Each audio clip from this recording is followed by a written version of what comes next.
सामने हो मंजिल तो रास्ते ना मोड़ना, सामने हो मंजिल तो रास्ते ना मोड़ना, जो भी हो मन में वे सपने मत तोड़ना, जो भी हो मन में वे सपने मत तोड़ना। कदम कदम पे मिलेगी मुश्किलें आपको, कदम कदम पे मिलेगी मुश्किलें आपको, बस सितारे चुनने के लिए अपनी ज़मीन मत छोड़ना, बस सितारे चुनने के लिए अपनी ज़मीन मत छोड़ना। तो आज हम chapter number 1 relations and functions की एक्सरसाइज नंबर 1.2 को डिटेल में 1 बाय 1 करके डिस्कस करेंगे। आई होप आपने एक्सरसाइज 1.1 को अच्छे से सोल्व कर लिया होगा। यदि उसमें कोई डाउट्स है आपकी तो एक्सरसाइज नंबर 1.1 का डिस्कशन देख के अपनी डाउट्स को क्लियर कर सकते हैं। आज का डिस्कशन स्टार्ट करते हैं प्रॉब्लम नंबर 1 के साथ। पहली प्रॉब्लम हमें गिवन है जिसमें हमें प्रूव करना है। हमें F R star to R star एक फंक्शन गिवन है और उसको डिफाइन किया गया by F x equal to 1/x के। एफ है जो हमें गिवन है R star to R star और एफ एक्स गिवन है 1/x के बराबर। हमें प्रूव क्या करना है कि ये 1 होगा, ये क्या होगा 1 होगा और ऑन टू होगा, ये प्रूव करना है। और उसके बाद बोला है कि जो आर स्टार है ना वो set of all the non zero real numbers है। नॉन जीरो मतलब जीरो के अलावा बाकी सारे के सारे रियल नंबर्स आर स्टार को यहाँ पे क्या कर रहे हैं, डिफाइन कर रहे हैं। ठीक है, पहला पार्ट तो यही हो गया कि हमें प्रूव करना है कि 1 और ऑन टू होगा।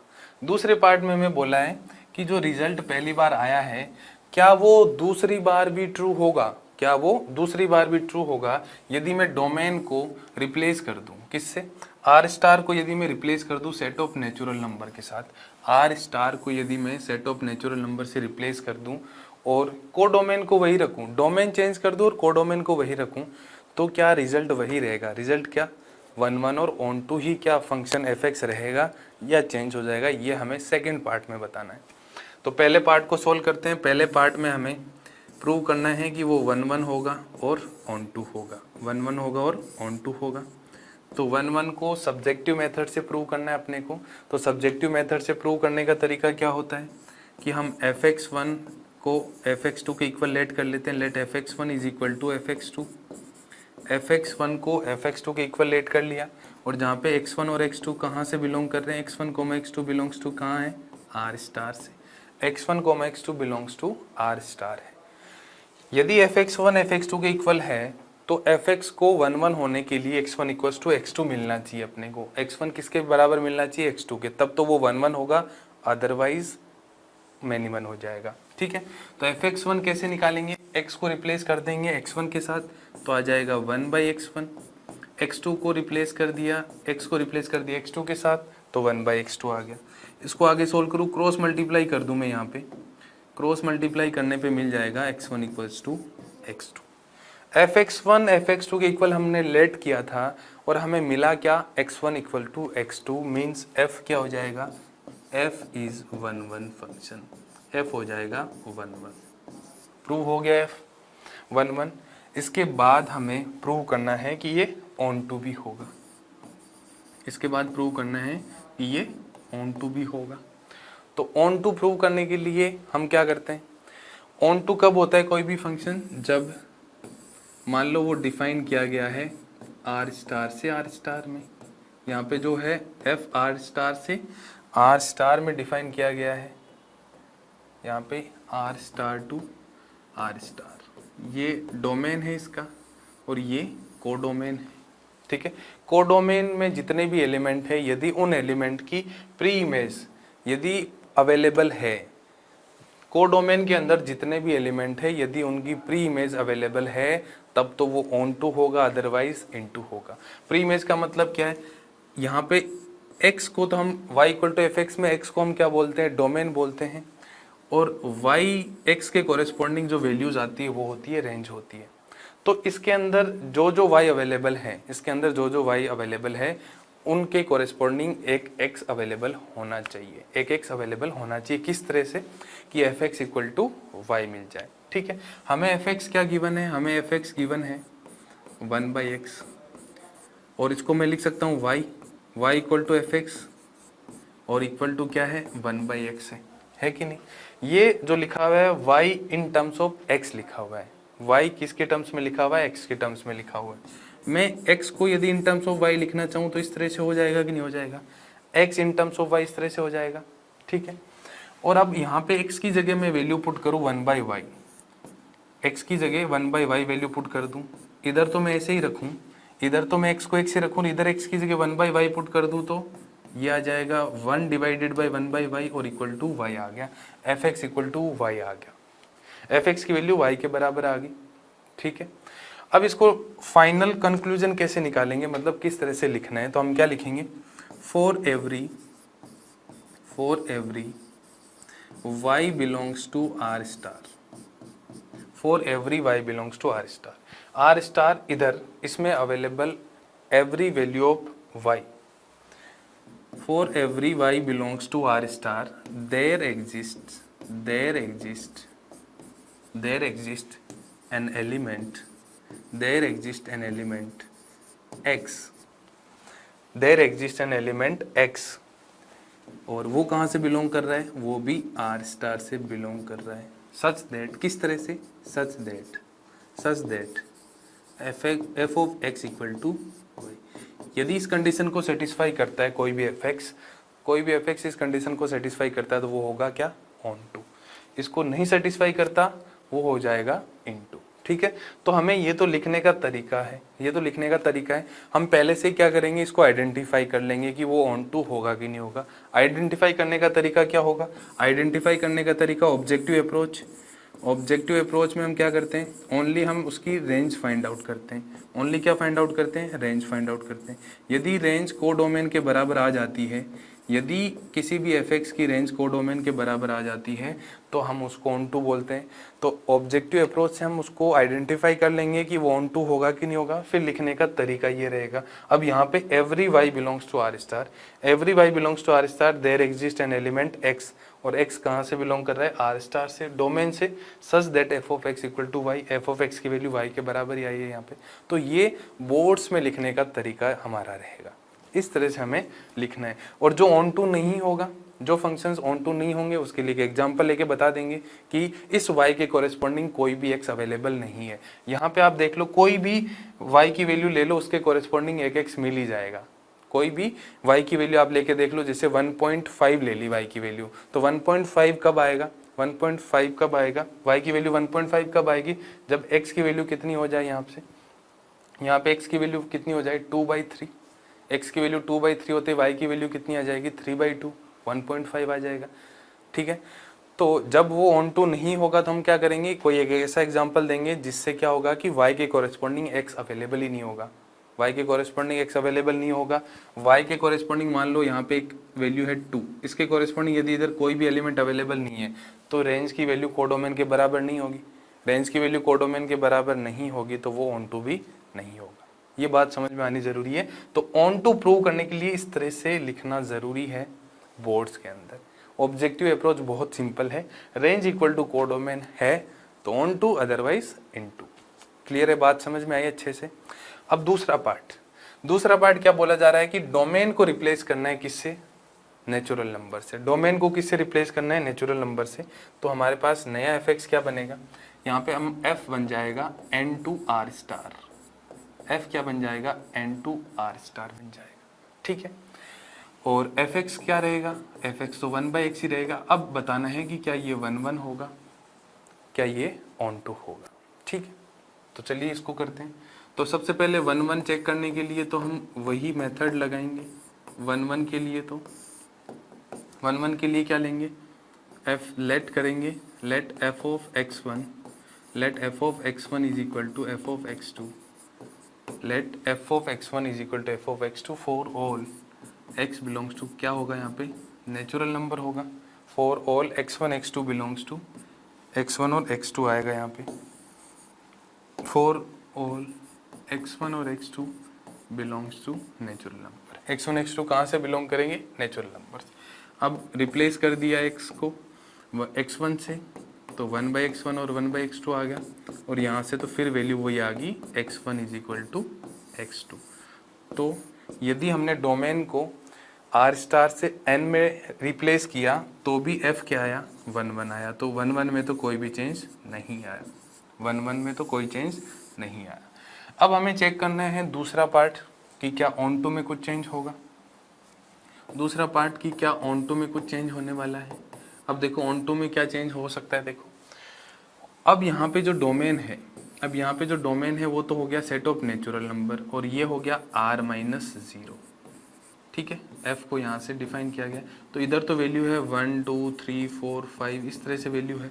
इधर -3 -2 -1 2 3 4 इस तरह से वैल्यू होगी। 4.5 इस तरह से वैल्यू आएगी। ठीक है, इस तरह से वैल्यू आएगी। ठीक है, अब देखो क्या -2 वैल्यू के कोरेस्पॉन्डिंग कोई इधर इनपुट होगा? क्या कोई ऐसा इनपुट हमारे पास अवेलेबल है जिससे -2 की वैल्यू आ सकती है? तो 4 y belongs to -2, 4 y belongs to क्या इक्वल टू लिख लेते हैं 4 y इक्वल टू -2। जब y की वैल्यू -2 के बराबर होगी देन x किसके बराबर होगा? जब y की वैल्यू -2 होगी तो x की वैल्यू कितनी आएगी? x की वैल्यू -1/2 आएगी। जब y की वैल्यू -2 होगी तो x की वैल्यू कितनी आएगी? -1/2, -1/2 आएगी। और which does not belongs to natural number, x की वैल्यू नेचुरल नंबर से बिलोंग नहीं कर रही है। -1/2 does not belongs to natural number.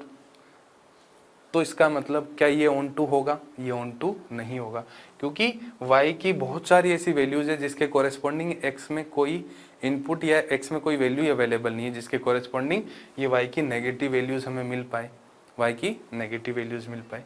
तो इसका मतलब हम क्या लिखेंगे? For every y belongs to r star there does not exist an element in x belongs to natural number। so यहाँ पे क्या लिख देंगे? so f is into, onto नहीं होता तो क्या हो जाएगा? फंक्शन इनटू हो जाएगा। तो ये हमारी सब्जेक्टिव अप्रोच रहेगी एक्सप्लेन करने की और लिखने की। ठीक है, एक एग्जांपल की हेल्प से हम उसको बता देंगे कि इस वैल्यू के लिए कोई भी, इस y की वैल्यू के लिए कोई भी x की वैल्यू अवेलेबल उधर नहीं है, तो रेंज इक्वल टू कोडोमेन नहीं हो पाएगा, और नहीं हो पाएगा तो वो ऑन टू भी नहीं हो पाएगा। क्लियर है? तो पहले सवाल में 2 पार्ट थे। पहले पार्ट में तो हमें प्रूव करना था, वो प्रूव कर दिया। सेकंड पार्ट के अंदर हमें बताना था कि वो 1 1 और ऑन टू होगा। 1 1 तो हो गया, ऑन टू नहीं हुआ, तो क्या था? वो इनटू था। ठीक है, अब आगे बढ़ते हैं सेकंड पार्ट की तरफ। ठीक है, लिखने का तरीका आपको समझ में आ गया होगा। हर बार आपको इसी तरह से लिखना पड़ेगा। कब? जब ऑन टू की कंडीशन आ जाए। हमें पता तो लग जाएगा कि वो ऑन टू है कि नहीं, बट एक्सप्लेन हमें उसी तरह से करना रहेगा। ठीक है, चलिए सेकंड के अंदर चेक करना है कि injectivity and surjectivity of the following functions. Injective का मतलब 1 1 होता है, इंजेक्टिव का मतलब 1 1, और सर्जेक्टिव का मतलब ऑन टू, सर्जेक्टिव का मतलब ऑन टू। तो हमें चेक करके बताना है कि जो फॉलोइंग एफ फंक्शंस गिवन है हमें, वो क्या 1 1 होंगे या मैनी 1 होंगे, ऑन टू होंगे या इन टू होंगे। ठीक है, सबसे पहला f फर्स्ट पार्ट गिवन है, f नेचुरल नंबर से नेचुरल नंबर में डिफाइन किए गए हैं। नेचुरल नंबर इसका डोमेन है और नेचुरल नंबर इनका कोडोमेन है। और fx है हमारे पास एक्स स्क्वायर, fx क्या है? एक्स स्क्वायर गिवन है। ठीक है, fx एक्स स्क्वायर गिवन है। तो इसको यदि हमें बताना हो कि 1 1 होगा कि नहीं होगा, तो वैसे तो हम नॉर्मली बिना इसको सोल्व किए यहाँ से बता सकते हैं कि यदि नेचुरल नंबर इनपुट में देते जाएंगे तो आउटपुट में उनका स्क्वायर आता रहेगा। 1 का स्क्वायर 1, 2 का स्क्वायर 4, 3 का स्क्वायर 9, 4 का स्क्वायर 16। तो मतलब एक x के साथ एक ही y मिलेगा। कभी भी 2x के साथ एक y नहीं मिलेंगे। यदि 2x के साथ एक y नहीं मिलेगा तो वो 1 1 ही रहेगा। एक x के साथ एक ही y मिलना, एक x के साथ एक ही y मिलना है यहाँ पे।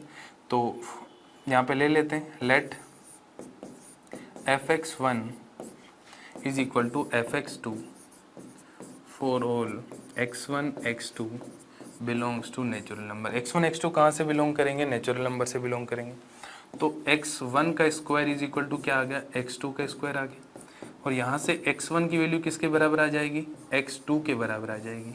कुछ बच्चों को यहाँ लग रहा होगा कि सर x1 का स्क्वायर यदि x2 के स्क्वायर के बराबर है तो आपने x1 की वैल्यू प्लस माइनस x2 क्यों नहीं लिखी। आया होगा ना दिमाग में। वो इसलिए नहीं लिखी क्योंकि बेटा यहाँ पे x1 x2 नेचुरल नंबर है, x1 और x2 क्या है, नेचुरल नंबर है। तो यहाँ पे x1 x2 नेचुरल नंबर लिखने के लिए यदि नेगेटिव मैंने लगा दिया तो वो तो नेगेटिव वैल्यू हो जाएगी, और नेगेटिव में तो नेचुरल नंबर होते ही नहीं है ना, नेगेटिव में तो नेचुरल नंबर होते ही नहीं है। तो इसलिए जो नेगेटिव वाला पार्ट था वो एक्सक्लूड हो गया।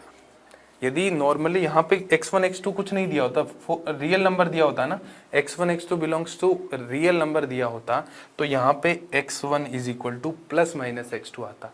x1 किसके बराबर आता, प्लस माइनस x2 आता। तो नॉर्मली सोल्व करेंगे, स्क्वायर को हटाएंगे तो प्लस माइनस ही लगेगा, बट यहाँ पे x1 इक्वल टू x2 की कंडीशन ही वैलिड रहेगी, x1 equal to minus x2 exclude हो जाएगा, क्योंकि एक यदि पॉजिटिव है तो दूसरा नेगेटिव कैसे हो सकता है, पॉजिटिव नेगेटिव के बराबर, नॉट पॉसिबल ना। तो इसलिए x1 इक्वल टू x2 आया, मतलब f क्या हो जाएगा, 1 1 हो जाएगा। f क्या हो जाएगा यहाँ पे, 1 1 फंक्शन हो जाएगा। ठीक है, ये सब्जेक्टिव अप्रोच है। ऑब्जेक्टिव में तो आप वैसे ही देख सकते हैं, नेचुरल नंबर इनपुट डालते जाओ, आउटपुट एक इनपुट के कॉरेस्पॉन्डिंग एक ही आउटपुट मिलता रहेगा। अब दूसरा चेक करना है अपने को ऑन टू के लिए, दूसरा अपने को चेक करना है ऑन टू के लिए। तो पहला तो हो गया 1 1 चेक करना है यहाँ पे, ये तो हो गया 1 1। अब हमें चेक करना है ऑन टू वाला पार्ट, अब हमें चेक करना है ऑन टू। तो f n to n गिवन है, fx equal to n square given है, f n to n natural number डालेंगे इधर 1 2 3 4 ऐसे करके। ठीक है, यहाँ पे f यहाँ पे भी क्या है 1 2 3 4 इस तरह से वैल्यूज है, और fx क्या है, x स्क्वायर का है, fx क्या है, x स्क्वायर है। तो क्या 2 के कोरेस्पॉन्डिंग इधर मुझे कोई वैल्यू मिलेगी, क्या 2 के कोरेस्पॉन्डिंग मुझे कोई वैल्यू मिलेगी। तो y की वैल्यू जब 2 ले ले हम यहाँ पे, y की वैल्यू 2 ले ले तो y किसके बराबर है, x स्क्वायर के बराबर है। तो x स्क्वायर की वैल्यू कितनी आ गई, 2। x स्क्वायर की वैल्यू 2 मतलब x कितना हो जाएगा, प्लस माइनस रूट 2 हो जाएगा। क्या प्लस माइनस रूट 2 इसके अंदर अवेलेबल है कहीं पे भी, प्लस माइनस रूट 2 कहीं पे भी अवेलेबल नहीं है। तो इसका मतलब 2 के कोरेस्पॉन्डिंग कोई भी x की वैल्यू नहीं मिलने वाली है। जब y की वैल्यू 2 हो तो उसके कोरेस्पॉन्डिंग कोई भी x अवेलेबल नहीं है, और यदि कोई भी x अवेलेबल नहीं है तो वो क्या होगा, ऑन टू होगा या n2 होगा, वो n2 हो जाएगा। तो for every y belongs to natural number, for every y belongs to natural number, there does not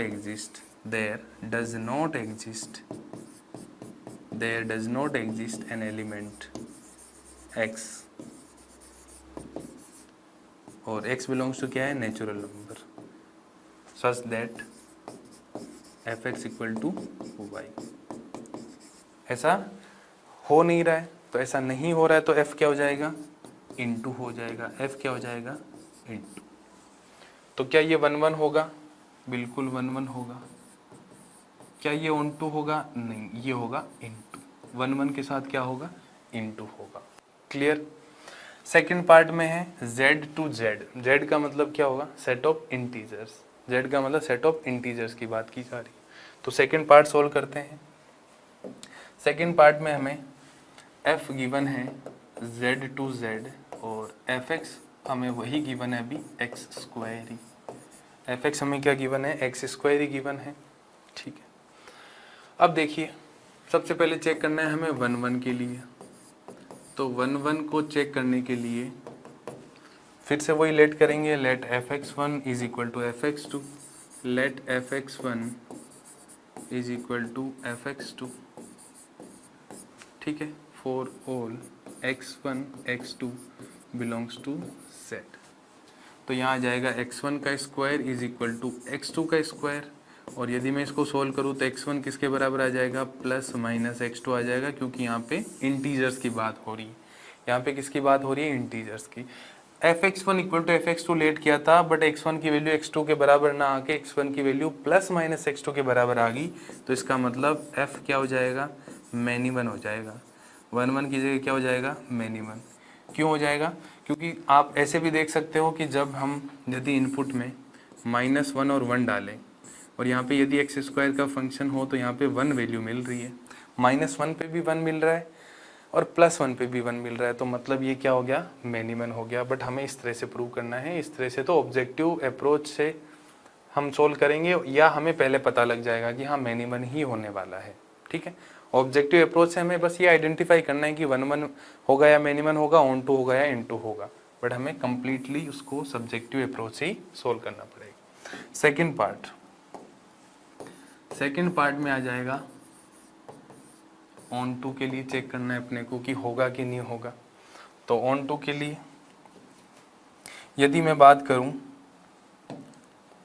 यहाँ पे इधर भी इंटीजर्स है और इधर भी इंटीजर्स है, और f क्या है, fx क्या है, x स्क्वायर है, fx क्या आया है, x स्क्वायर आया है। ठीक है, तो इधर यदि वैल्यूज डालें हम तो इंटीजर्स में आ जाएगा -3, -2, -1, 0, 1, 2, इस तरह से वैल्यू आएगी। और इधर वैल्यू क्या आएगी, 1, 2, 3, 4, -1, इस तरह की भी वैल्यू आएगी। इसमें माइनस में भी वैल्यू आएगी, -3, -3, -2, -1, 0, 1, 2, इस तरह से वैल्यू आएगी, है ना। अब ये भी क्या है, सेट ऑफ इंटीजर्स है, ये भी सेट ऑफ इंटीजर्स है। अब यदि इनपुट में आप कोई भी वैल्यू डालोगे तो आउटपुट में क्या नेगेटिव वैल्यू मिलेगी, क्या आउटपुट में नेगेटिव मिलेगी। यदि मैं आपसे पूछूं कि क्या -3 के कॉरेस्पॉन्डिंग कोई x की वैल्यू यहाँ पे अवेलेबल है, -3 के लिए कोई भी x की वैल्यू अवेलेबल है।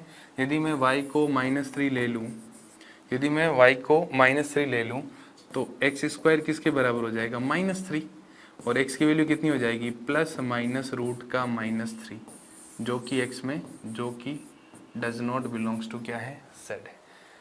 तो मतलब यहाँ पे जो आउटपुट में नेगेटिव वैल्यू आएगी नहीं, रेंज कोडोमेन के बराबर होगा ही नहीं, क्योंकि रेंज के अंदर तो वो वैल्यू आएगी 0, 1, 4, 9, इस तरह से 16 स्क्वायर वैल्यूज आएगी, परफेक्ट स्क्वायर वैल्यूज मिलेगी। नेगेटिव वैल्यूज तो पॉसिबल ही नहीं हो सकती किसी भी स्क्वायर का। तो जब y की वैल्यू -3 ली तो उसके कोरेस्पॉन्डिंग कोई x मिला ही नहीं हमें, तो फिर से वही लिखना पड़ेगा, for y belongs to z, there does not exist an element x, और x belongs to क्या है, z है, x belongs to क्या है, z है। तो f क्या हो जाएगा, f क्या हो जाएगा, इनटू हो जाएगा। Range is not equal to क्या आ गई, कोडोमेन, कोडोमेन के बराबर रेंज नहीं होगी यहाँ पे, तो ऑन टू हो जाएगा। तो सेकंड पार्ट में मैनी 1 हो गया और ऑन टू हो गया। सेकंड पार्ट हो गया मैनी 1 और ऑन टू, सॉरी इनटू, ये क्या लिखा है हमने, इनटू लिखा है, इनटू ही होगा। मैनी 1 के साथ क्या होगा, इनटू होगा। ठीक है, थर्ड गिवन है R2R, थर्ड हमें गिवन है R2R, FR2R गिवन है, और यहाँ पे fx x स्क्वायर ही है अभी तक, fx x स्क्वायर ही है ना अभी तक, जी हाँ, अगले में x क्यूब होगा। R2R और fx हमें गिवन है x स्क्वायर। ठीक है, अब यहाँ पे डोमेन भी R है और कोडोमेन भी क्या है, R है। ठीक है, तो सबसे पहले सॉल्व करते हैं 1 के लिए कि 1 होगा कि नहीं होगा। तो 1 के लिए लेट करना पड़ेगा, f of x1 is equal to f of x2 for all x1 x2 belongs to R। तो हो जाएगा x1 square is equal to x2 square, यहाँ से आ जाएगा x1 is equal to ±x2।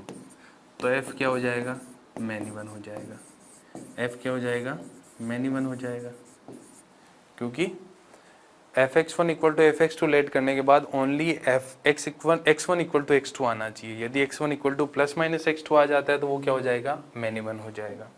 Second part onto check करना है। Second part में अपने को क्या चेक करना है, ऑन टू चेक करना है, ठीक है। तो ऑन टू के लिए यदि मैं आपसे बात करूं तो यहाँ पे आर गिवन है और ये भी क्या गिवन है, आर गिवन है। तो आर में माइनस इन्फिनिटी से लेके वैल्यू 1.5, 1.6, 3, 4 इस तरह से वैल्यू सारी की सारी वैल्यूज आएगी, ठीक है। और इधर भी यही वैल्यू होगी, minus infinity, negative value -3, -2, -1.5, minus का 1, 0, 1, 3, 4 इस तरह से सारे के सारे रियल नंबर्स होंगे, ठीक है।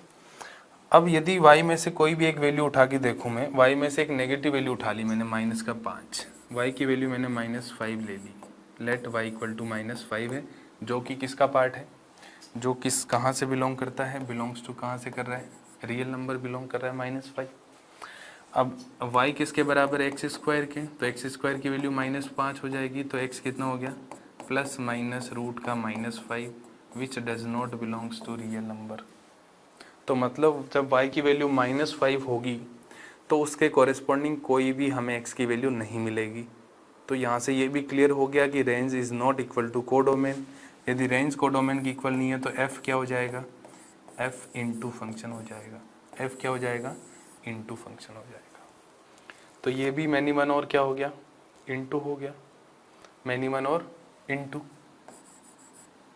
मैनी वन और इंटू, ठीक है। नेक्स्ट गिवन है n to n given by F x equal to X cube. n to n क्या गिवन है, n टू n और एफ एक्स क्या है, f गिवन है हमें फोर्थ पार्ट में n टू n और एफ एक्स गिवन है एक्स क्यूब। एफ एक्स क्या गिवन है, एक्स क्यूब गिवन है, ठीक है। तो सबसे पहले तो चेक करते हैं इसको 1 1 है कि नहीं है। सबसे पहले तो चेक करेंगे कि 1 1 है कि नहीं है। तो 1 1 का तो मेथड वही रहेगा, f(x1) equal to f(x2) late करना है। तो let f(x1) is equal to f(x2) for all x1 x2 belongs to natural number, x1 x2 belongs to natural number. तो x1 का cube is equal to x2 का cube, means x1 किसके बराबर हो जाएगा, x2 के बराबर हो जाएगा। यदि x2 का क्यूब x1 का क्यूब x2 के क्यूब के बराबर है तो x1 और x2 को भी क्या होना पड़ेगा, बराबर होना पड़ेगा। और यहाँ पे तो नेचुरल नंबर है, नेगेटिव की कोई बात ही नहीं हो सकती, नेगेटिव की कोई बात ही नहीं हो सकती, मीन्स f यहाँ से क्या हो जाएगा, f इज़ 1 1, f क्या हो जाएगा, 1 1 हो जाएगा। एक x के लिए एक ही y की वैल्यू हमें मिलने वाली है। सेकेंड हम बात करें तो ऑन टू है कि नहीं चेक करना हो। सेकेंड हमें चेक करना है कि ऑन टू है कि नहीं है, ठीक है। नेचुरल नंबर से नेचुरल नंबर की बात की जा रही है यहाँ पे, तो यहाँ पे सेट बना लेते हैं। यहाँ पे एफ एक्स तो है हमारे पास एक्स क्यूब और यहाँ पे नेचुरल नंबर 1 2 3 4 1 2 3 इस तरह से सारे के सारे नेचुरल नंबर हैं, सारे के सारे नेचुरल नंबर हैं। तो यहाँ से हम बात करें तो यदि मैं लेट कर लूँ y की वैल्यू 2, y की वैल्यू 2 लेट कर लूँ तो y किसके बराबर है, y is equal to X cube है। एक्स क्यूब की वैल्यू 2 ले लो तो x कितना आ जाएगा, 2 की पावर 1/3। x आ गया 2 की power 1/3 which does not belongs to natural number. Domain क्या नेचुरल नंबर है बट x डोमेन के अंदर है ही नहीं। तो इसका मतलब जब यदि x की वैल्यू डोमेन में नहीं है तो y मिलेगा ही नहीं, या y के कॉरेस्पॉन्डिंग कोई x होगा ही नहीं, तो ये अकेला ही रहेगा, इसका इधर किसी के साथ मिलन नहीं होगा। और यदि मिलन नहीं हो रहा हो सबका तो इसका मतलब वो इनटू हो जाएगा। तो x does not belongs to n है, तो यहाँ पे ये बोल सकते हैं कि y इज इक्वल टू 2 के लिए, y इक्वल टू 2 के लिए for y equal to 2 there does not exist, there does not exist, there does not exist any value of x। So f क्या हो जाएगा, f हमारा हो जाएगा इंटू। तो यहाँ पे 1 1 हो गया और उसके साथ इंटू हो गया, 1 1 के साथ क्या हो गया, इंटू। तो फोर्थ पार्ट में 1 1 हो गया और इंटू हो गया, 1 1 के साथ क्या हो गया, इंटू फिफ्थ पार्ट है z टू z और एफ एक्स इक्वल टू क्या है X cube. z to z और एफ एक्स क्या है एक्स क्यूब के बराबर है। तो फिफ्थ पार्ट को सोल्व करते हैं। फिफ्थ पार्ट है एफ z टू z और एफ एक्स की वैल्यू है एक्स क्यूब। ठीक है, अब स्टार्ट करते हैं सबसे पहले 1 1 से 1 1। ठीक है, 1 1 के लिए वही मेथड रहेगा। लेट करना है F of x1 is equal to F of x2, F of x1 equal to F of x2 for all x1 x2 belongs to z। x1 cube is equal to x2 cube. तो यहाँ पे तो odd power है, तो odd power जब भी दे रखी हो तो x1 इक्वल टू x2 ही आएगा। इवन पावर में प्लस माइनस लगता है, इवन पावर के अंदर प्लस माइनस का साइन लगता है। तो यहाँ पे तो x1 इक्वल टू x2 ही मिलने वाला है। तो यहाँ से क्या बोल सकते हैं, f होगा 1 1, f क्या होगा 1 1 होगा। f 1 1 हो गया। अब हमें चेक करना है कि ऑन टू होगा कि नहीं होगा। तो ऑन टू के लिए अब हमारे पास डोमेन और कोडोमेन क्या है z है। डोमेन और कोडोमेन क्या दे रखा है z, मतलब -3 -2 -1 0 1 2 3 -3 -2 -1 0 1 2 इस तरह से वैल्यूज दे रखी है। ठीक है, तो एफ एक्स इक्वल टू क्या है एक्स क्यूब है हमारे पास यहाँ पे। तो y की वैल्यू मान लो कोई भी नेगेटिव वैल्यू ले ले, हम y की कोई भी नेगेटिव वैल्यू ले रहे हैं।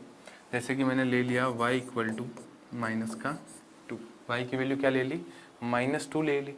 ठीक है, तो y की जब वैल्यू -2 ले लेंगे तो x क्यूब किसके बराबर हो जाएगा -2 के बराबर हो जाएगा। तो x की वैल्यू कितनी हो जाएगी -2 की पावर 1/3।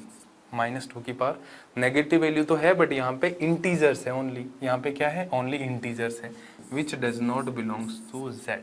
-2 की पावर 1/3 कभी भी नेगेटिव इंटीजर नहीं हो सकता। ठीक है, इंटीजर नहीं होगा, नेगेटिव में है तो नेगेटिव इंटीजर के इक्वल भी नहीं आएगा। तो फिर से यहाँ पे y इक्वल टू -2 मतलब y की कुछ नेगेटिव वैल्यूज़ के लिए या कुछ पॉजिटिव वैल्यूज़ के लिए x अवेलेबल ही नहीं है। तो for y equal to -2 there does not exist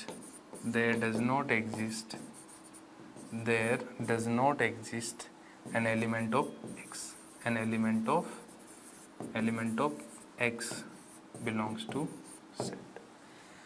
y की वैल्यू -2 के लिए कोई भी हमारे पास x का एलिमेंट नहीं है जो z से बिलोंग करे। तो इसका मतलब f यहाँ पे भी क्या हो जाएगा इंटू हो जाएगा, f यहाँ पे क्या हो जाएगा इंटू।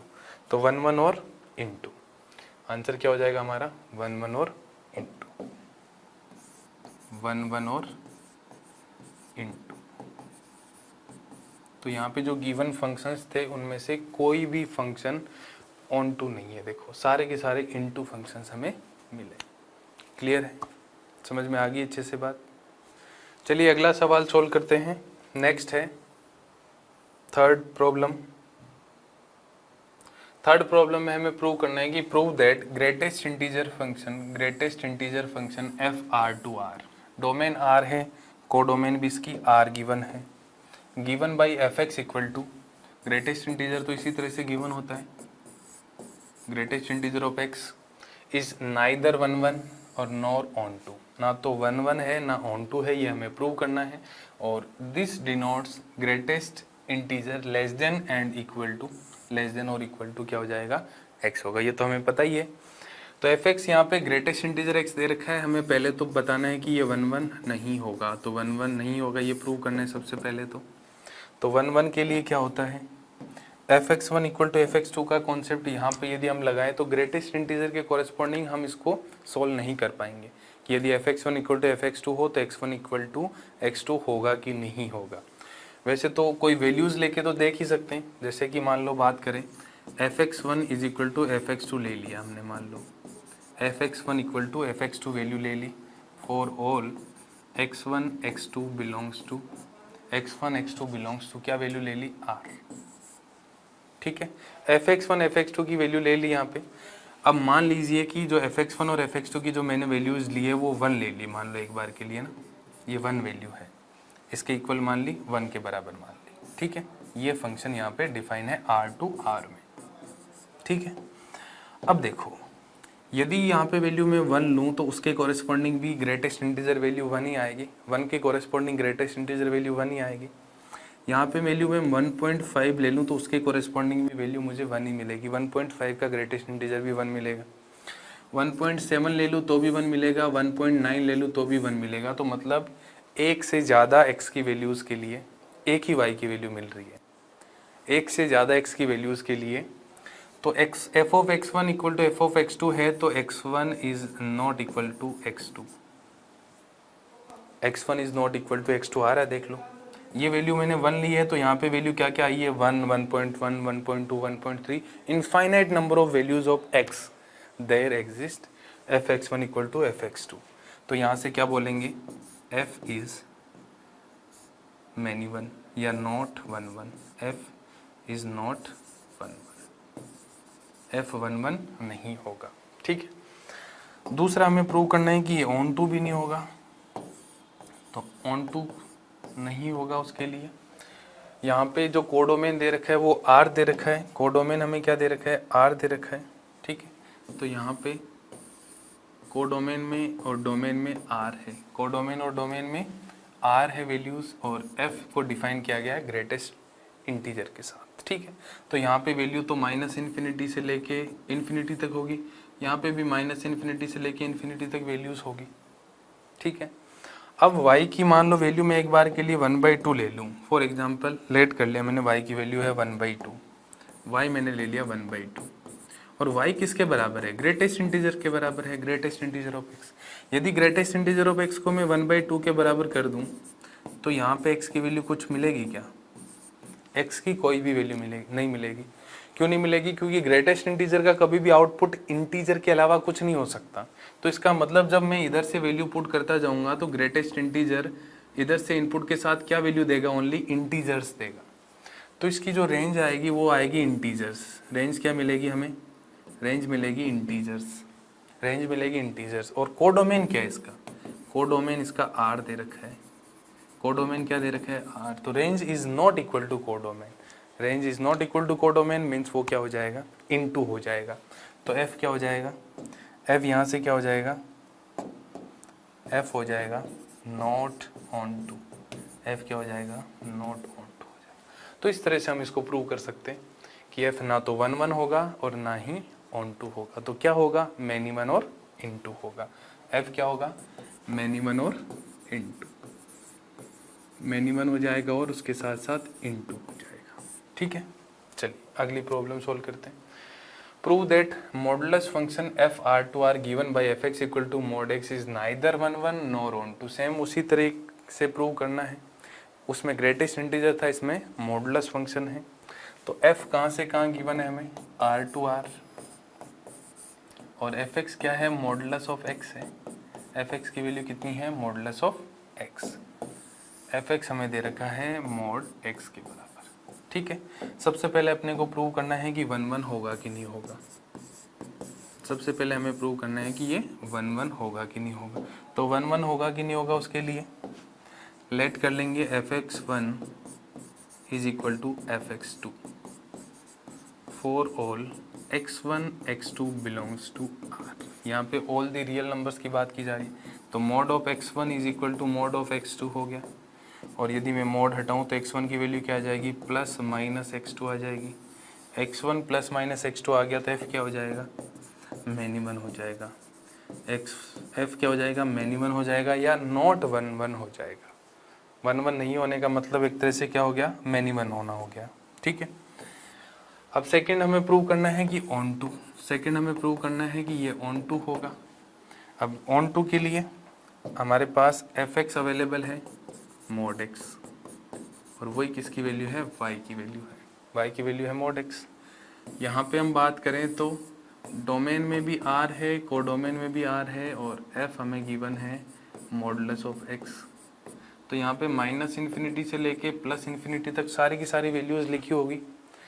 फॉर एग्जाम्पल मैं y की वैल्यू ले लूँ -2, y -2 ले लिया तो मॉड x किसके बराबर होगा, -2 के बराबर होगा। और क्या कभी भी मॉड x -2 के बराबर हो सकता है, क्या कभी भी मॉड एक्स की वैल्यू नेगेटिव के बराबर हो सकती है? कभी नहीं हो सकती। Mod X is always greater than और इक्वल टू 0 होता है, तो मतलब इधर जब नेगेटिव वैल्यूज जो होगी ना उनके कोरेस्पॉन्डिंग एक्स की वैल्यू अवेलेबल ही नहीं होगी, ठीक है। तो यहाँ पे जो रेंज हमें मिलेगी वो रेंज 0 से इन्फिनिटी मिलेगी। और कोडोमेन क्या दे रखा है यहाँ पे? आर दे रखा है। कोडोमेन क्या दे रखा है? आर दे रखा है। कोडोमेन आर दे रखा है, रेंज 0 से इन्फिनिटी दे रखी है, तो इसका मतलब एफ क्या हो जाएगा यहाँ पे? नॉट ऑन टू हो जाएगा, या हम बोलेंगे इनटू हो जाएगा। Range is not equal to codomain. Clear? चलिए नेक्स्ट प्रॉब्लम। प्रूव करना है कि signum function F R to R is given by is neither 1 1 और नॉर ऑन टू। पहले ग्रेटेस्ट इंटीजर था, फिर मॉडुलस था, अब बारी आई है सिग्नम की। तो हमें बताना है कि सिग्नम ना तो 1 1 होगा ना ऑन टू होगा, ठीक है। तो चेक कर लेते हैं और प्रूव भी कर देते हैं साथ के साथ। 1 1 सबसे पहले 1 1 की बात करनी है।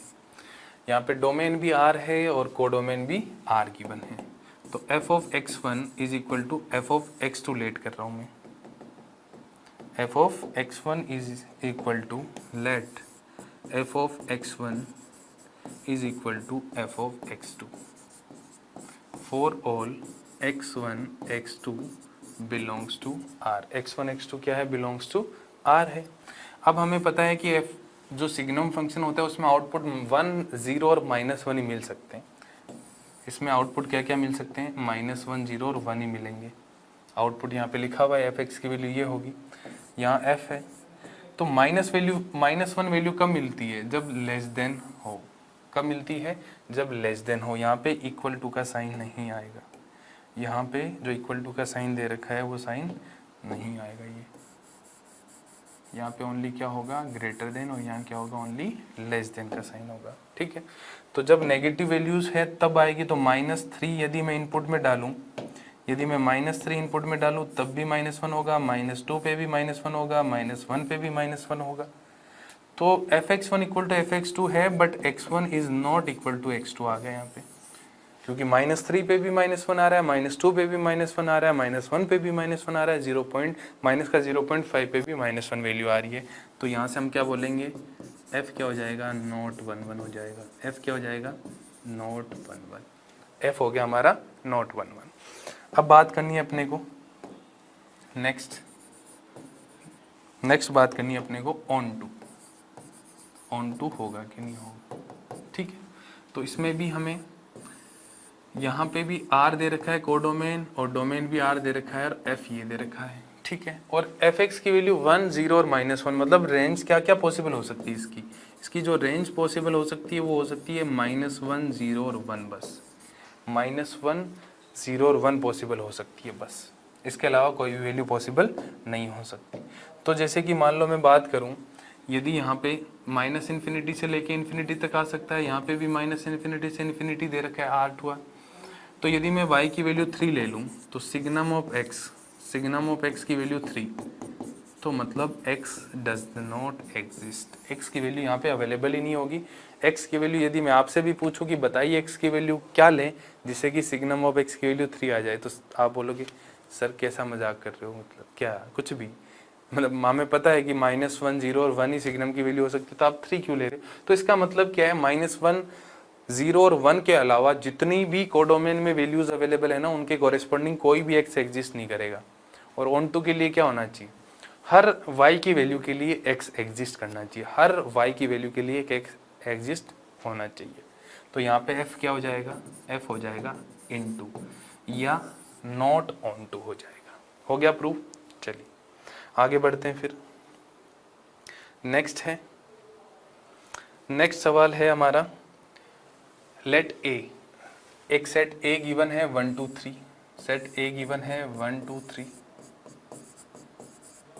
सेट b गिवन है 4 5 6 7, 4 5 6 और 7, और फंक्शन f डिफाइन किया गया है। फंक्शन f क्या डिफाइन किया गया? 1 4 2 5 3 6, फंक्शन f डिफाइन किया गया है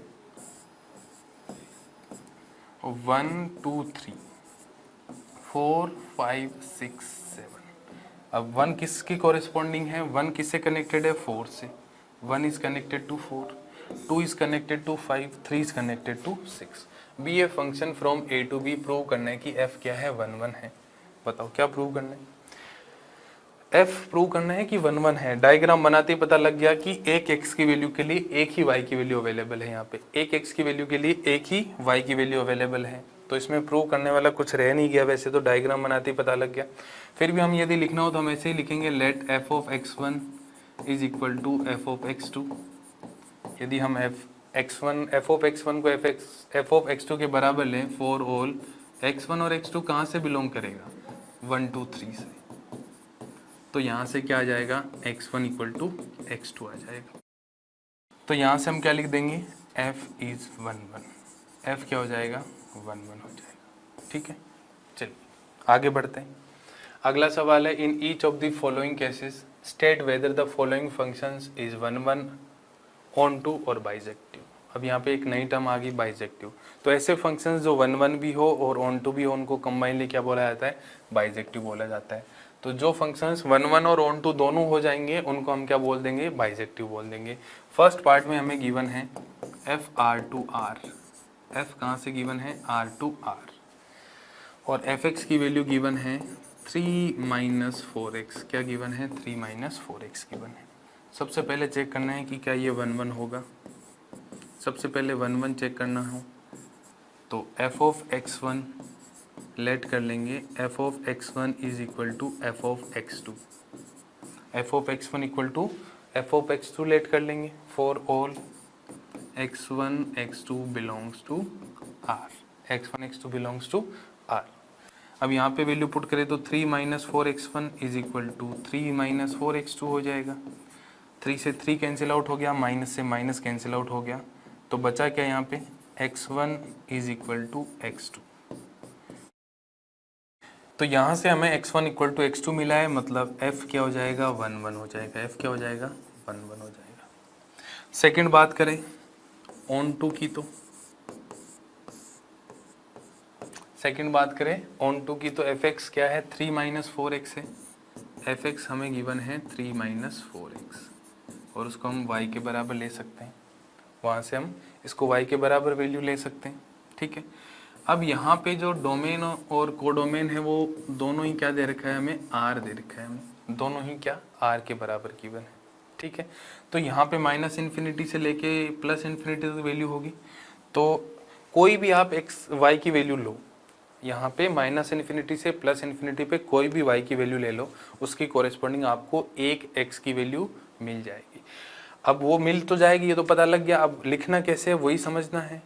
यदि हम 3 माइनस 4x की रेंज निकाले तो हमें पता है कि जो ओड डिग्री पोलिनोमियल होते हैं उनकी रेंज, यदि इन डोमेन उसका r है तो रेंज भी उसकी r होती है। किनकी, ओड डिग्री पोलिनोमियल। तो ये लीनियर पोलिनोमियल है डिग्री 1 का, तो इसकी जो रेंज होगी वो r होगी। कोडोमेन भी यहाँ पे r दे रखा है, तो हमें ये तो पता लग गया यहाँ पे कि ये क्या होगा, ऑन टू होगा।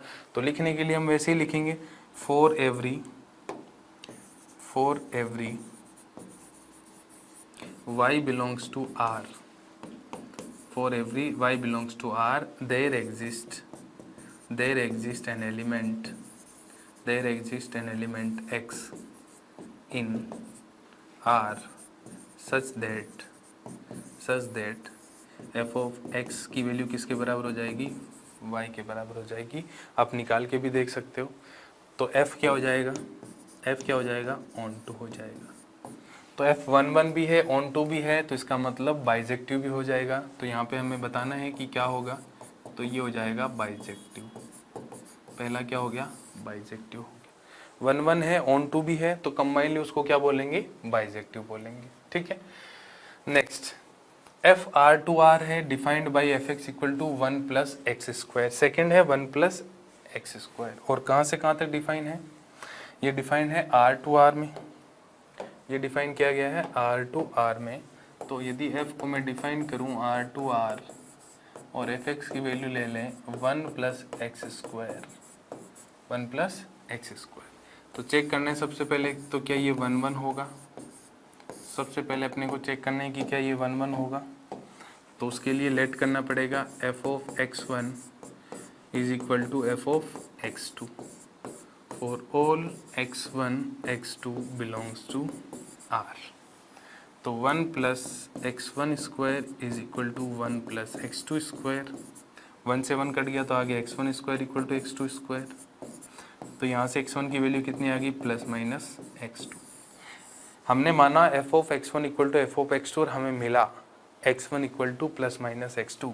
तो f क्या हो गया, नॉट 1 1, या बोल सकते हैं मैनी वन। f क्या मिल गया हमें, मैनी वन मिल गया। सेकंड चेक करना है अपने को, ऑन टू होगा कि नहीं होगा। सेकंड चेक करना है ऑन टू होगा कि नहीं होगा। आर टू आर की बात की जा रही है, तो डोमेन भी आर है, कोडोमेन भी इसका आर है। डोमेन भी आर है, कोडोमेन भी आर है, तो इधर भी माइनस इन्फिनिटी से लेके प्लस इन्फिनिटी तक वैल्यूज होगी, इधर भी माइनस इन्फिनिटी से प्लस इन्फिनिटी। हमें तो बस ये देखना है कि क्या every value of Y there exist and value of x, हर वाई की वैल्यू के लिए क्या एक एक्स की वैल्यू अवेलेबल होगी कि नहीं होगी। तो वाई हमें गिवन है एक्स स्क्वायर प्लस 1। तो यदि मैं इधर से वैल्यू ले लूँ एक्स की, वाई की वैल्यू ले लूँ 3 पे तो वैल्यू मिल जाएगी -4 ले लिया मान लो, तो एक्स स्क्वायर प्लस 1 -4 के बराबर हो गया। एक्स स्क्वायर की वैल्यू -5 होगी और एक्स कितना हो गया, प्लस माइनस माइनस का, which does not belongs to real. जो y की वैल्यू जब हमने -5 ली, -4 ली y की वैल्यू, तो -4 के कॉरेस्पॉन्डिंग कोई भी x की वैल्यू अवेलेबल नहीं है हमारे पास। y की वैल्यू -4 के लिए कोई भी x की वैल्यू अवेलेबल नहीं है डोमेन के अंदर। तो इसका मतलब f क्या हो जाएगा, f हो जाएगा इनटू, f क्या हो जाएगा इनटू। तो सेकंड पार्ट है वो क्या है, सेकंड पार्ट है वो है मैनी वन भी है, सेकंड मैनी वन भी है और इनटू भी है। फर्स्ट वाला 1 1 भी है और ऑन टू भी है, और कंबाइनली उसको क्या बोलेंगे, बाइजेक्टिव बोलेंगे। कंबाइनली क्या बोलेंगे उसको, बाइजेक्टिव। चलिए अगले सवाल की तरफ बढ़ते हैं। नेक्स्ट प्रॉब्लम है, let A and B be sets. A और बी हमारे पास दो सेट है, अपने को प्रूव क्या करना है, प्रूव करना है एफ ए क्रॉस बी, जो इसका डोमेन है ए क्रॉस बी, मतलब दो सेट का कार्टेशियन प्रोडक्ट करने के बाद जो हमें सेट मिलेगा वो इसका डोमेन होगा। से लेके कहाँ तक है, बी क्रॉस ए तक है, ठीक है। बी क्रॉस ए करने के बाद जो अपने को सेट मिलेगा वो सेट क्या होगा, इसका कोडोमेन होगा। तो डोमेन और कोडोमेन अपने को पता है, such that F of A comma B is equal to B comma A is bijective. ये अपने को प्रूव करना है। बाइजेक्टिव का मतलब क्या होता है, 1 1 भी होना चाहिए वो और ऑन टू भी होना चाहिए, ठीक है। तो सबसे पहले 1 1 चेक करते हैं। 1 1 चेक करने के लिए हम क्या करते हैं, F of x1 equal to F of x2 let कर लेते हैं। F of x1 is equal to F of x2 let कर लेते हैं। अब यहाँ पे इनपुट में क्या है, ए क्रॉस बी, मतलब कार्टेशियन प्रोडक्ट से जो सेट बनेगा वो सेट में ऑर्डर्ड पेयर्स होंगे। क्या होंगे, ऑर्डर्ड पेयर होंगे। तो मैं लेट कर लेता हूँ, लेट कर लिया मैंने कि a comma b and c comma d belongs to A cross B. जैसे हम लेट क्या करते हैं, x1 x2 की बात करते हैं। पहले तो नॉर्मली क्या करते हैं हम, x1 और x2 बिलोंग्स टू जो भी डोमेन होता है उससे बिलोंग करने वाले दो एलिमेंट ले लेते हैं। यहाँ पे हमें दो ऑर्डर्ड पे लेने पड़ेंगे क्योंकि डोमेन है वो ए क्रॉस बी, दो सेटों के कार्टेशियन प्रोडक्ट के बाद जो हमें सेट मिलेगा वहाँ से अपने को डोमेन मिलेगा, तो वहाँ पे ऑर्डर्ड पेयर्स आएंगे, ठीक है। अब अपने को लेना है एफ ऑफ x1, क्या है यहाँ पे, x1 की जगह a कॉमा बी होगा, तो a comma B is equal to F of x2 की जगह क्या है, c कॉमा डी, तो F of c comma D. ये तो हमने क्या किया है, लेट कर लिया। अब यहाँ से अपने को क्या प्रूव करना है, यहाँ से अपने को प्रूव करना है कि x1 बराबर x2 या a कॉमा बी बराबर c कॉमा डी होगा, ये प्रूव करना है, ठीक है। x1 x2 से मैं आपको साथ साथ एक्सप्लेन कर रहा हूँ जिससे आपको कोई दिक्कत नहीं आएगी। अब देखो इसको क्या लिख सकता हूँ मैं, इसको मैं लिख सकता हूँ, अपने को गिवन है F of A comma B is equal to B comma a, तो इसको मैं लिख दूँ बी कॉमा ए के बराबर, ठीक है। और इसको क्या लिखूँ मैं, डी कॉमा सी लिख दूँ, ठीक है। इसका मतलब क्या हुआ, दो ऑर्डर्ड पेयर बराबर कब होते हैं, दो ऑर्डर्ड पेयर कब बराबर होते हैं, जब उनके कोरेस्पॉन्डिंग एलिमेंट बराबर हो। तो यहाँ से हम क्या लिखेंगे, बी बराबर तो होगा डी के एंड ए बराबर होगा सी के। बी और डी बराबर होंगे, ए और सी बराबर होंगे। तो इसका मतलब क्या हुआ, ऑर्डर्ड पेयर कौन कौन सा ऑर्डर्ड पेयर बराबर हो जाएगा, ए कॉमा बी। ए कॉमा बी किसके बराबर हो जाएगा, ए की जगह सी लिख दूं और बी की जगह डी लिख दूं। तो ये एक तरह से x1 की तरह ट्रीट हो रहा था, ये x2 की तरह ट्रीट हो रहा था। तो f of x1 equal to f of x2 हमने लेट किया और वहाँ से अपने को क्या मिल गया, ये x1 और ये x2, x1 equal to x2 मिल गया। इसका मतलब हम क्या बोल सकते हैं, इसका मतलब हम क्या बोल सकते हैं, f इज़ 1 1। इसको हम क्या बोलते हैं, f क्या होगा, 1 1 होगा। समझ में आ गई बात। x1 x2 की जगह अपने को यहाँ पे ऑर्डर्ड पेयर क्यों लेने पड़े वो समझ में आ गया, क्योंकि a और b दो सेट्स थे और a क्रॉस b क्या आएगा, दो सेट्स का कार्टेशियन प्रोडक्ट, और उससे जो सेट मिलेगा उस सेट के जो एलिमेंट होंगे वो एज ए ऑर्डर्ड पेयर होंगे, है ना, सिंगल एलिमेंट नहीं होंगे। बात समझ में आ गई। अब अपने को प्रूव करना है कि ये ऑन टू भी होगा। अभी अपने को प्रूव क्या करना है, ऑन टू भी होगा। 1 1 तो प्रूव हो गया। ऑन टू प्रूव करने के लिए क्या किया जाए, अपने को प्रूव करना है ऑन टू। ऑन टू में हम इन जनरल क्या प्रूव करते हैं कि रेंज निकाल लेते हैं उसकी और रेंज बराबर कोडोमेन कर देते हैं। अब अपना कोडोमेन क्या है, बी क्रॉस ए। कोडोमेन क्या है, बी क्रॉस ए। अब रेंज फाइंड आउट कर ले, यहाँ पे एफ की रेंज फाइंड आउट कर ले और यदि वो बराबर आ जाए कोडोमेन के तो हम क्या बोल सकते हैं, एफ क्या होगा, ऑन टू होगा। और ऑन टू हो गया और 1 1 हमने प्रूव कर ही दिया तो क्या हो जाएगा, बाइजेक्टिव हो जाएगा। ठीक है, तो देखिए कैसे करेंगे ऑन टू प्रूव इसको। एफ हमारे पास ए क्रॉस बी डोमेन है इसका और f of a comma b is equal to b comma a है। तो एक मैं छोटे से एग्जांपल ले लेता हूँ। सेट ए मैंने ले लिया 1 2 3, है ना, सेट ए ले लिया 1 2 3 और सेट बी ले लिया मैंने ए और बी। 1 2 ले लेते, 3 से बड़ा हो जाएगा ना, ठीक है। 1 2 और सेट बी ले लिया ए कोमा बी। अब यहाँ से यदि मैं ए क्रॉस बी करूँ तो ए क्रॉस बी से अपने को क्या मिलेगा, ए क्रॉस बी करने से जो सेट मिलेगा वो मिलेगा 1A 1B, उसके बाद 2A और 2B। ठीक है, B क्रॉस A से अपने को मिलेगा A1 A2 B1 and B2, ये मिलेगा। ठीक है, अब देखो, अब हमारे पास इधर है A क्रॉस B और इधर है B cross A। A cross B से लेके B क्रॉस A तक F को डिफाइन किया गया है। ठीक है, अब देखो A क्रॉस B में एलिमेंट 1 कोमा A डालूँ मैं, यदि मैं इसके अंदर एलिमेंट 1 कोमा A डालूँ तो 1 कोमा A इनपुट में जाएगा तो क्या बन जाएगा, ये क्या बन जाएगा, उल्टा हो जाएगा ना। A कोमा B किस में कन्वर्ट हो रहा है, B कोमा A में, तो ये हो जाएगा A कोमा 1 होगा। फिर 1 कोमा B डाला तो B कोमा 1 हो जाएगा। फिर 2 कोमा A डाला तो 2 कोमा A डाला तो A कोमा 2 हो जाएगा ये, और 2 कोमा B डाला तो B कोमा 2 हो जाएगा। ठीक है, तो इसका मतलब कोडोमेन के अंदर सारी की सारी वैल्यूज या सारे के सारे एलिमेंट वो मिल गए जो F के किस में थे, रेंज में थे। या ऐसा बोल सकते हैं, एक और तरीका क्या होता है कि कोडोमेन से कोई भी एलिमेंट उठा लो, कोडोमेन से कोई भी एलिमेंट उठा लो और उसके कॉरेस्पॉन्डिंग क्या होनी चाहिए, प्री इमेज अवेलेबल होनी चाहिए।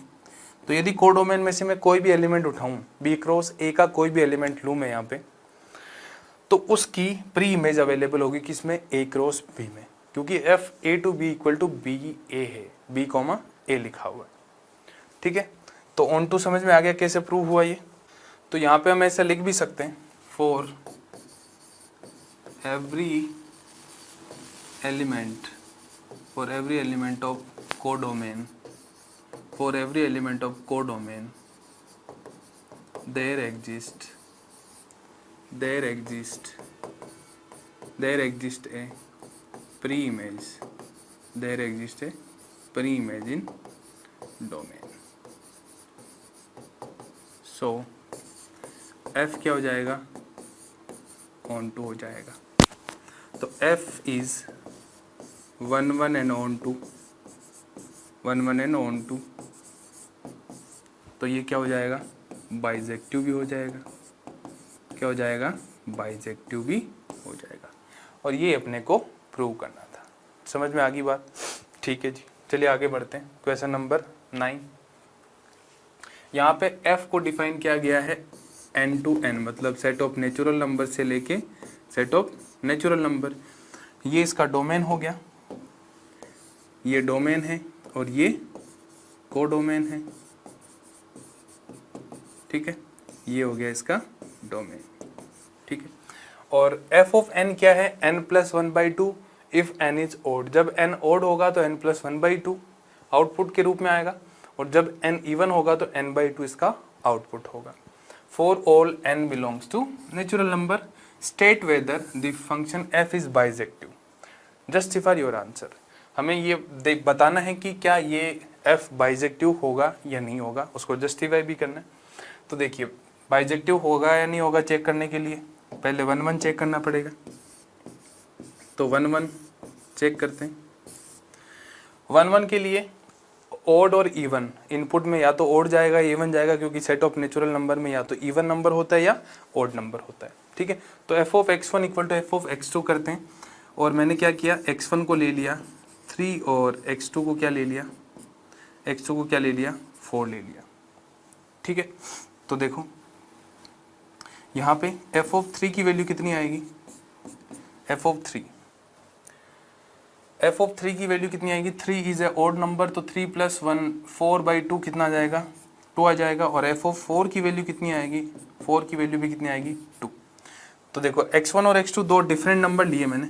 x1 is not equal to x2, x1 is not equal to x2 लिया मैंने यहाँ पे, और हमें क्या मिला, f of x1 equal to f of x2 मिल गया। यदि 1 1 होता तो x1 और x2 बराबर नहीं है, तो f ऑफ x1 और f ऑफ x2 भी बराबर नहीं होने चाहिए, बट यहाँ पे उल्टा आ गया। x1 और x2 बराबर नहीं है, बट f ऑफ x1 और f ऑफ x2 क्या आगे, बराबर आगे। इसको हम इस तरह से डायग्राम से भी समझ सकते हैं। इनपुट में क्या दिया मैंने, 3 और 4, और आउटपुट में क्या आया 2। तो क्या ये 1 1 है, क्या ये 1 1 है, नहीं, मैनी 1 है। 3 और 4 की इमेज 2 है, तो ये मैनी 1 हो गया, f इज मैनी 1। तो अब यहाँ से भी हम बोल सकते हैं कि ये बाइजेक्टिव तो नहीं होगा। फिर भी हम क्या करते हैं, ऑन टू होगा या नहीं होगा वो भी चेक कर लेते हैं। तो ऑन टू के लिए हमारे पास जब इनपुट में ओड नंबर हो तो यहाँ पे ओड प्लस 1 करेंगे तो कितना आएगा, इवन आएगा। इवन बाई टू करेंगे तो नंबर, इवन नंबर होते हैं 2n टाइप के, तो बाई 2 करते ही नंबर क्या हो जाएंगे, उसके हाफ हो जाएंगे। ठीक है, जब इनपुट में इवन जाएगा तो इवन बाई 2 क्या हो जाएंगे, इवन बाई 2 क्या हो जाएंगे, इवन बाई 2 करेंगे तो क्या नंबर आ जाएंगे, 1 2 3 4, क्योंकि इवन नंबर 2n टाइप का होता है। तो देखो यहाँ पे when n is odd number, जब n odd number है, when n is odd number, तो odd number किस टाइप के होंगे, 1 3 5 7 इस तरह से लेके कहाँ तक जाएगा, 2n -1 तक ले जा सकते हैं ना। n की वैल्यू 1 पुट करने पे 1 आ रहा है, तो ये हो गए ओड नंबर। तो इसके इनपुट में यदि मैंने 1 दिया तो 1 + 1 2/2 कितना हो जाएगा, 1 आ जाएगा। तो f ऑफ n की वैल्यू कितनी आ जाएगी, f ऑफ n की वैल्यू कितनी आती रहेगी, पहले 1 आएगी, फिर 3 + 1 4/2 2 3, इस तरह से चलते चलते कहाँ तक वैल्यू आएगी, n तक। 1 2 3 से लेके n आ गया।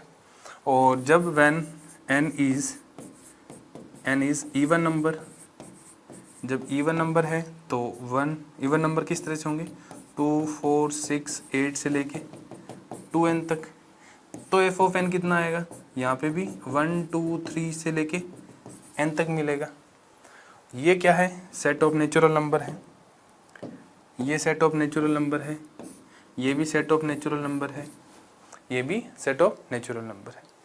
तो इसका मतलब हम क्या बोल सकते हैं, जो रेंज आई है, रेंज ऑफ f क्या हो गया, range of f of n किसके बराबर है, सेट ऑफ नेचुरल नंबर।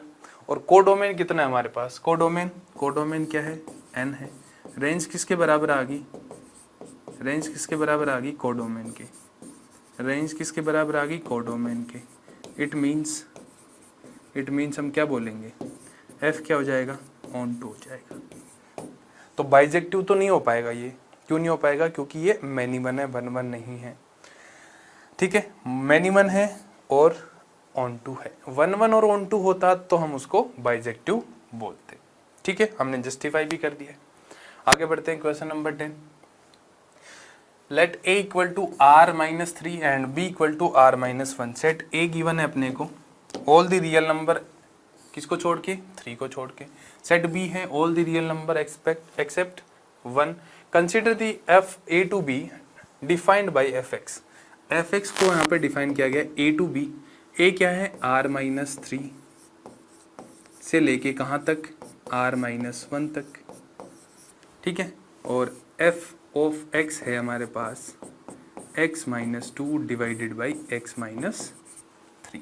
ठीक है, is f 1 1 and onto, justify your answer. अपने को बताना है कि क्या 1 1 और ऑन टू होगा f। तो पहले चेक करते हैं 1 1 चेक करने के लिए let x1 and x2 belongs to r minus 3। ठीक है, और f of x1 is equal to f of x2 मान लिया है मैंने। तो f of x1 equal to f of x2 let कर लिया हमने यहाँ पे। तो हमें x1 इक्वल टू x2 मिल जाएगा, तब हम क्या बोलेंगे, 1 1 होगा, अदरवाइज मैनी वन होगा। तो पुट करते हैं यहाँ पे, f ऑफ x1 कितना जाएगा, x1 minus 2 upon x1 minus 3 is equals to x2 minus 2 upon x2 minus 3। इसको मैं आगे सिंप्लीफाई करूँ, क्रॉस मल्टीप्लाई, तो आ जाएगा x1 x2 और माइनस का ट्वाइस ऑफ x2, फिर आ जाएगा माइनस का 3 टाइम्स ऑफ x1 और प्लस का 6। राइट हैंड साइड में आ जाएगा x1 x2 फिर माइनस का ट्वाइस ऑफ x1, फिर माइनस का 3 टाइम्स ऑफ x2 और प्लस का 6।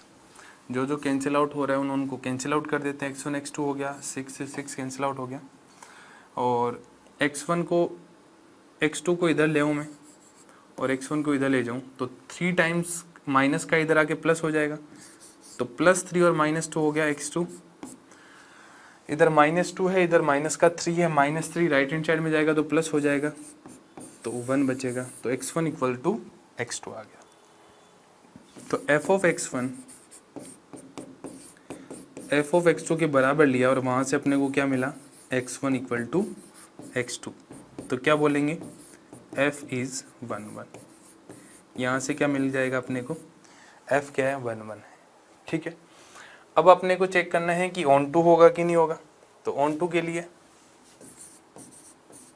लिए हमारे पास fx है x माइनस 1, x माइनस 2 और x minus 3, x minus 2 divided by x minus 3। अब मान लो इसकी रेंज निकालनी हो अपने को, तो इसकी रेंज क्या आएगी, इसकी रेंज आएगी r माइनस, इसकी रेंज क्या आएगी, r minus a by c। यदि fx ax plus B divided by C x plus D form में लिखा हो, ठीक है, तो इसकी जो रेंज होती है वो किसके बराबर आती है, r माइनस a बाई सी, जहाँ पे a क्या है, ऊपर x का कोफिशिएंट और c क्या है, नीचे डिनोमिनेटर में x का कोफिशिएंट, दोनों यहाँ पे 1 1 है, तो इसकी रेंज आ जाएगी r माइनस 1। और कोडोमेन भी कितना है, यही है, तो कोडोमेन किसके बराबर आ गया, codomain is equals to range आ गया। इसका मतलब क्या होगा कि कोडोमेन का जो एवरी एलिमेंट होगा, every element of codomain has a pre image in domain. मतलब हर कोडोमेन के हर एलिमेंट के लिए कोई ना कोई एक प्री इमेज हमें डोमेन के अंदर मिल जाएगी। तो एफ क्या हो जाएगा यहाँ से, ऑन टू, 1 1 भी है और ऑन टू भी है, यही अपने को बताना था, जस्टिफाई भी करना था, तो हमने यहाँ पे जस्टिफाई भी कर दिया है। ठीक है जी, आगे बढ़ते हैं। Question number 11, F R to R be defined as F x equal to x raise to power 4। Objective सवाल है, बहुत ही इजीली सोल्व कर सकते हैं। एफ एक्स है एक्स रेस टू पावर 4, ठीक है। अब देखो यहाँ पे x की पावर 2, x की पावर 4, x की पावर 6, ये जो है ये एक तरह से ऐसे फंक्शंस है कि इसमें नेगेटिव वैल्यू डालो या पॉजिटिव वैल्यू डालो, आउटपुट में सेम वैल्यू देते हैं। तो 1 पे भी वैल्यू 1 आएगी, -1 पे भी वैल्यू कितनी आएगी, 1 आएगी, है कि नहीं? ठीक है, R है तो 1 पे भी 1 आ रहा है, -1 पे भी 1 आ रहा है, तो क्या हो गया, मैनी 1 हो गया।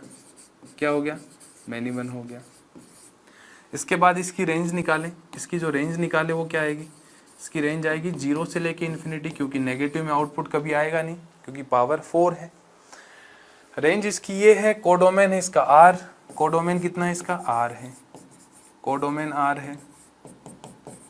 क्या रेंज कोडोमेन के बराबर है, range is not equal to codomain, means F क्या हो जाएगा, इनटू हो जाएगा। तो मैनी 1 और इनटू, मैनी 1 और इनटू, तो ऐसा बोल सकते हैं F is neither 1 1 nor onto, ना तो ये 1 1 है ना ही ये ऑन टू है, तो क्या है, मैनी 1 और इनटू होंगे। नेक्स्ट है F R to R defined as Fx equal to 3x, Fx equal to 3x एक स्ट्रेट लाइन को रिप्रेजेंट करता है, लीनियर पॉलिनोमियल है। तो f of x1 equal to f of x2 से हम चेक कर सकते हैं कि क्या ये 1 1 होगा कि नहीं होगा। तो 3x1 is equal to 3x2, 3 से 3 कट गया, x1 बराबर x2 आ गया। तो यहाँ से क्या बोलेंगे, f इज 1 1, f हो गया 1 1। अब बात करें इसकी रेंज की, तो रेंज की बात करें तो कोई भी लीनियर पॉलिनोमियल हो जिसका डोमेन, लीनियर पॉलिनोमियल हो कोई भी जिसका डोमेन R है, तो उसका कोडोमेन भी क्या होगा, उसकी रेंज भी क्या होगी, R होगी। तो इसकी रेंज कितनी आएगी, R आएगी, क्योंकि -∞ से +∞ में यदि यहाँ पे कोई भी इनपुट डालोगे तो -∞ पे ये -∞ आएगा, +∞ पे +∞ आ जाएगा। रेंज आ गई R, कोडोमेन भी क्या इसका R है, कोडोमेन भी इसका R है। रेंज बराबर किसके है, कोडोमेन के, रेंज बराबर है कोडोमेन, मीन्स F क्या हो जाएगा, ऑन टू हो जाएगा। तो ये हो गया 1 1 और onto, option A correct हो जाएगा, ऑप्शन ए यहाँ पे अपना करेक्ट आंसर हो जाएगा। ठीक है, तो इस तरह से हमने एक्सरसाइज नंबर 1.2 को कंप्लीट कर लिया है। आई होप आपको सारी की सारी जो प्रॉब्लम्स थी, सारे के सारे सवाल थे वो अच्छे से समझ में आ गए होंगे, और आपकी जितनी भी डाउट्स रही होगी वो सब कुछ अच्छे से क्लियर हो गई होगी। मिलते हैं अगली एक्सरसाइज में, तब तक बाय बाय, टेक केयर।